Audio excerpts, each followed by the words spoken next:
I want to bring in former senior Pentagon official Wendy Anderson now for more. So, Wendy, just talk to us about how significant that moment was last night when Zelenskyy addressed Congress, and what message is he sending not only the U.S. here, but Russia as well? Alexis, it was probably the most significant moment that President Zelenskyy has had since the war began on February 24th earlier this year.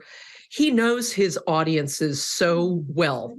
It's no accident that he came to the United States first, that he addressed not only the president and the teams had a chance to discuss the different forms of financial and defense assistance, but that he spoke directly to the American public through the joint session of Congress, that he appealed and thanked the Biden administration for the leadership in the United States, but also for maintaining leadership of the NATO alliance.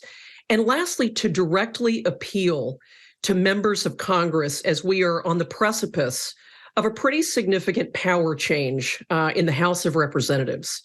I think he could not have scripted it out or been more thoughtful about what exactly he was saying. And I've got to tell you, if President Putin was watching last night or briefed by his team, I would imagine that what Zelenskyy said was pretty much, all in all, a nightmare for him.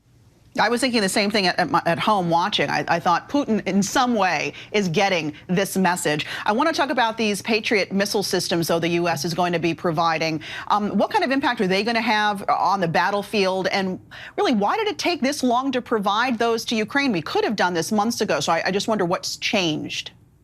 The Biden administration could have done it months ago, and I'll tell you that they have been actively considering it for many, many months.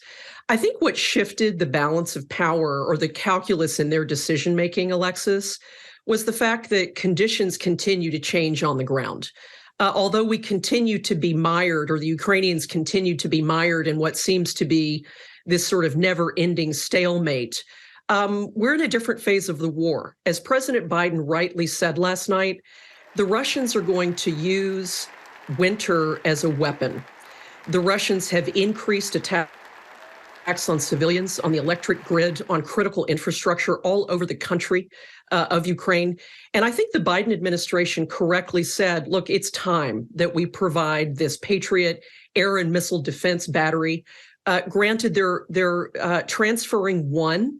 It's not insignificant. It is the most advanced air and missile defense system in the world. We're proud and I think glad to be doing that. As the president said, we'll be here as long as it takes. Many other folks have said, though, and I think rightly, Alexis, that one battery, although very significant, it's not a game changer. It's not going to change the conditions on the ground definitively. There are a lot of logistical challenges.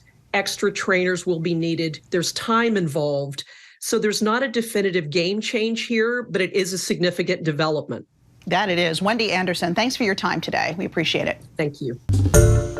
Hi, everyone. George Stephanopoulos here. Thanks for checking out the ABC News YouTube channel. If you'd like to get more videos, show highlights, and watch live event coverage, click on the right over here to subscribe to our channel. And don't forget to download the ABC News app for breaking news alerts. Thanks for watching.